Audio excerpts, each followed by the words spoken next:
Hey, what's up guys? Welcome back to my channel. Today I'm going to be working with the circle burner. I'm going to talk details on the circle burner and just talk about other essential tools that I use on the daily here in the shop and out in the field off my welding truck.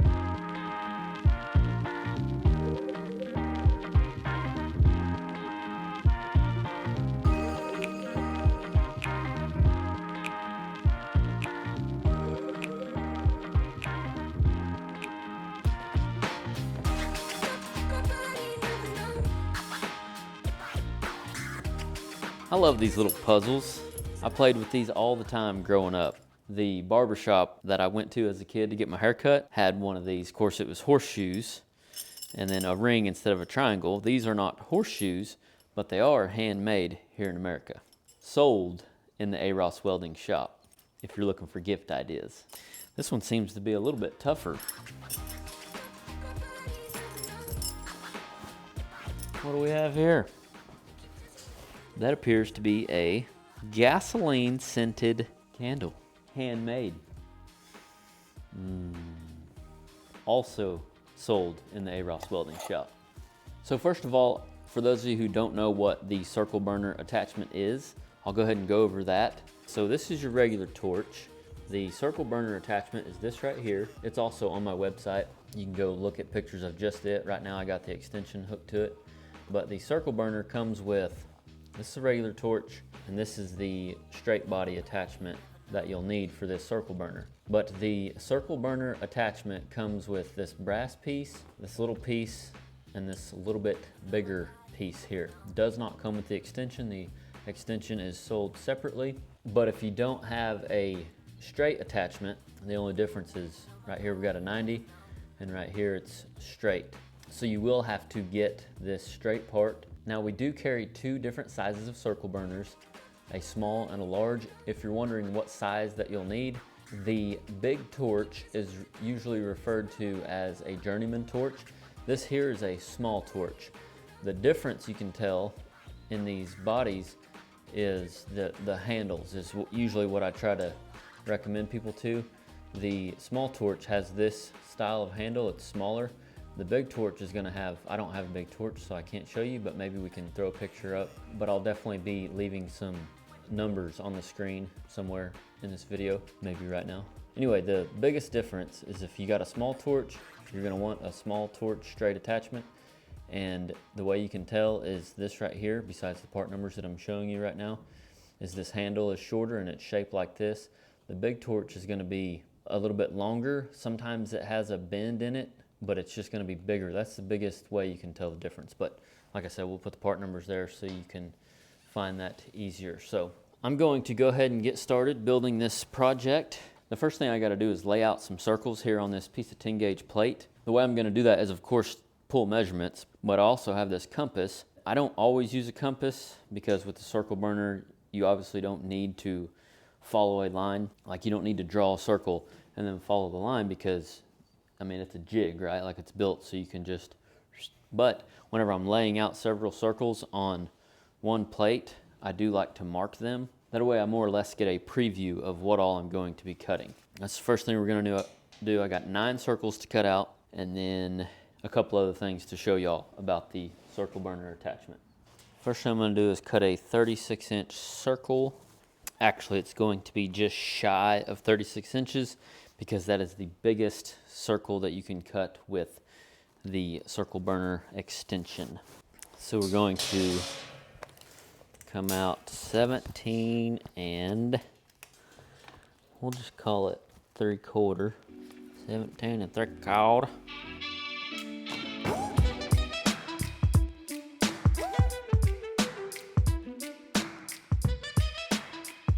Now we need a 32-inch circle, but half of 32 is what, 16? So we need 16. I absolutely love these flat soapstones. One of the reasons is because you don't have to sharpen them. They are a 1/16 of an inch thick, so there's no need in sharpening them. Every once in a while I will, taper it down this way so I can get down in a tight hole or something.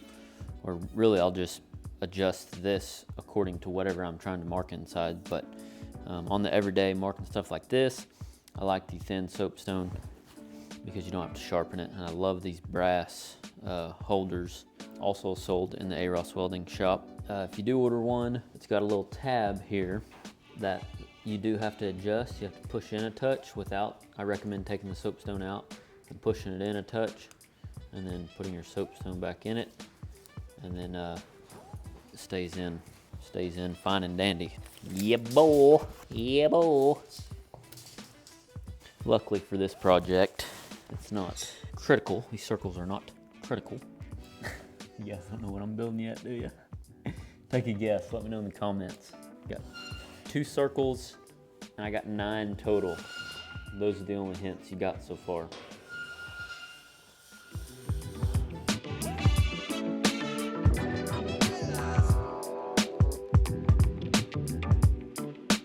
Circles for days. Circle, circle, circle. I love circles. I love circles. Circle, circle, circles.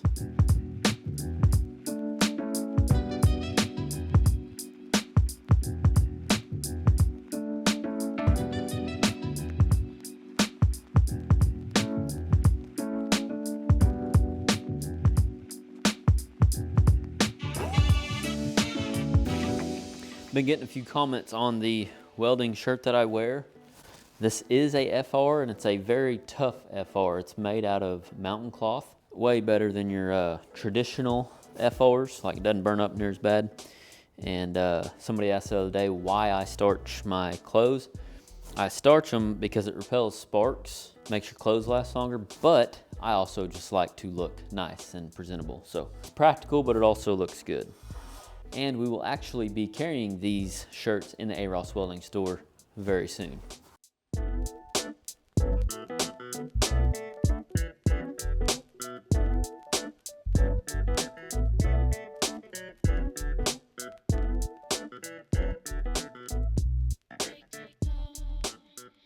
The neat thing about the circle burner is you can cut plate. A lot of you were introduced to the circle burner because of the fence that me and Mitchell built. We used the circle burner to cut holes in the pipe. But the neat thing about the circle burner is you can do plates. You can cut, little holes for pad eyes. You can, I think the smallest you can cut is like 1 inch and I'm gonna say right around 1 inch. It might be like 1 inch and 1/16, inch and 1/8. Or you can sand your tip down and get, sure enough, down to 1 inch.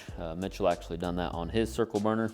You can get down there pretty small, like if you're cutting thick plate and you don't want to drill it for some reason, you can cut as small as 1 inch on something like that, give or take, and you can cut as big as almost 36 inches. Not quite 30. I thought it was 36, but it's like it'll be 35 3/4, I believe, with the extension, unless of course you modify something, which a lot of us welders are known to do, modify. One other thing that I thought of the other day that I've never used a circle burner for is for cutting holes in pipe, like on pipeline fabrication, to put a welderlet on. For like your 2 inch or 3 inch or whatever size of hole you need to cut in the pipe, the circle burner would work absolutely fantastically great for that.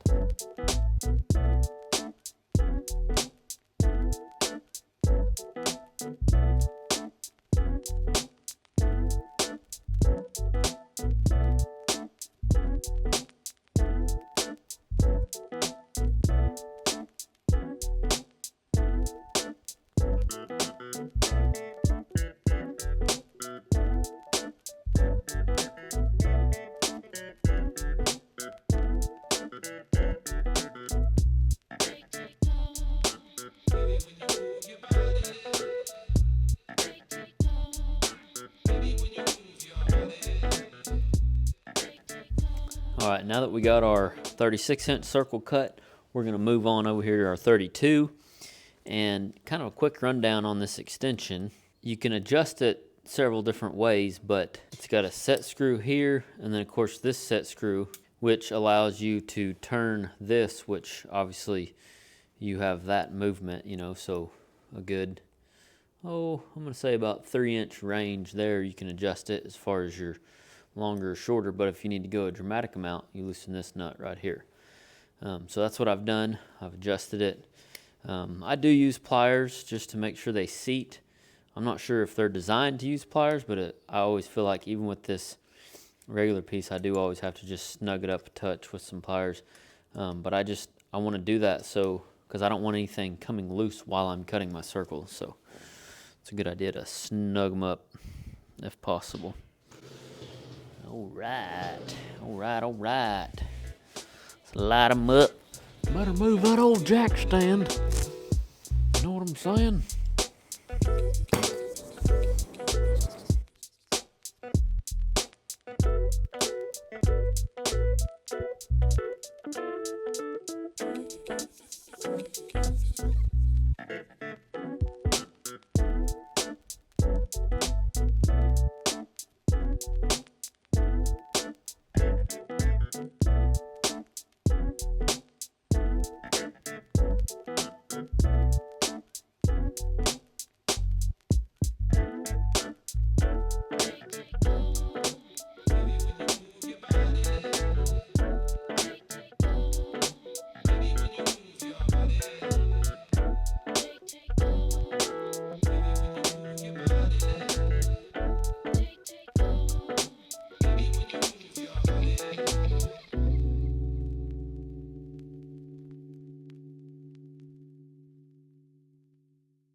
All right, so for the next few circles, instead of using this extension, I'm gonna be using this piece and this piece.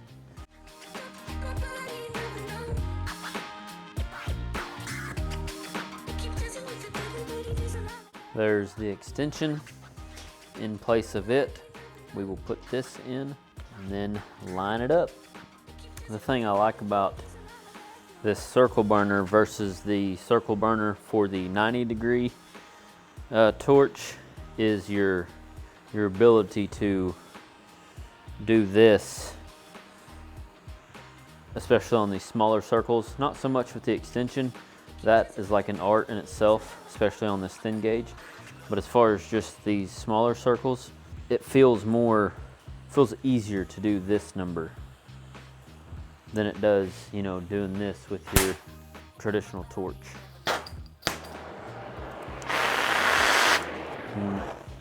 Now that we got that nice and hot, go ahead and go to town, baby.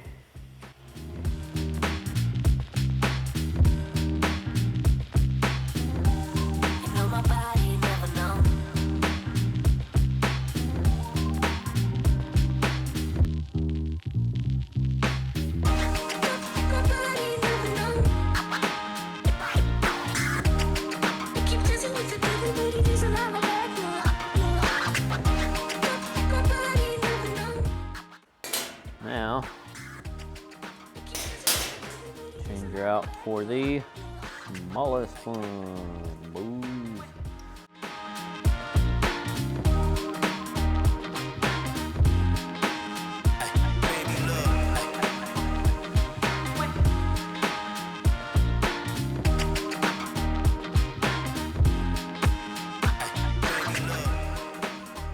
Now I'm just curious how small of a hole this will actually cut.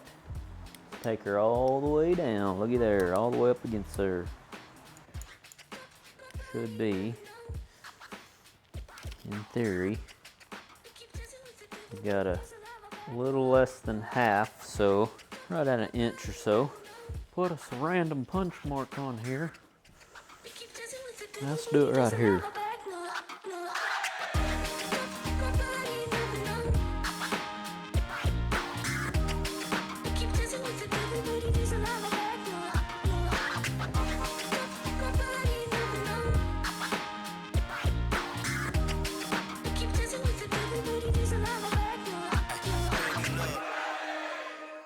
Look at there, boys, look at there.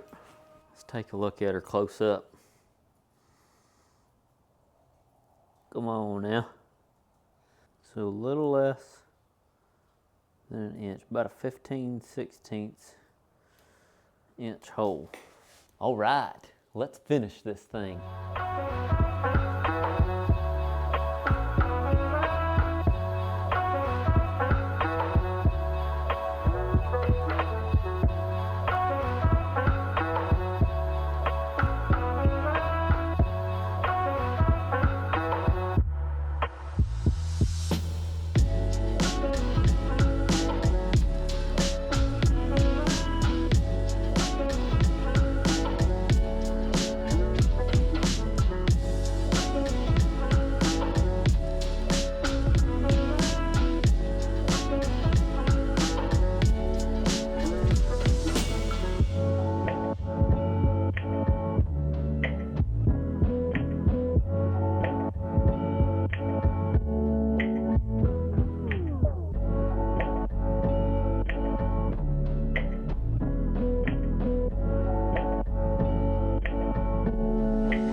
Circles for days. It's a Christmas tree. You probably already figured that out by now. Hope you all had a good Thanksgiving. These are some of the products that are in the Arosswelding shop. Everything should be in stock as of today, besides the khaki welding shirts. They are not here yet, but we are planning on getting them, so stay tuned for those. So we are set and good and stocked for the holidays. Now the shipping may be a little bit delayed because of some of the shipping delays that's been going on. So if you're getting a jump start to your holiday shopping, head on over to arosswelding.com/shop and check out some of these products. My advice for this week is when it comes to using a cutting torch, treat it just like your welds that you're practicing on. You know, if you're practicing on welds and you're trying to make every weld better, do the same with a cutting torch. I learned real quick that I need a lot of practice cutting 10 gauge plate, especially with the extension. It's handy, and as you can see, it made these, exact circles, but like it didn't fall out like I'm used to with like thicker plate. This thin gauge is hard to cut. So just try to always get better, even with your cutting. I don't know how many times I've been told over the years by more experienced guys than me that being good with a hand torch, even if you have a guide like the circle burner, makes a world of difference. If you've been hanging out with us here on the channel, you know that I talk a lot about prep, and it's all in the prep when it comes to pipe work, when it comes to fabrication. No matter what you're building, it's all in the prep, and a torch is a huge part of prep, a torch and a grinder. There's even an art to running a grinder. So keep that in mind, make every cut better. There's always room for improvement. Thank you all for watching, and remember, learn something every day.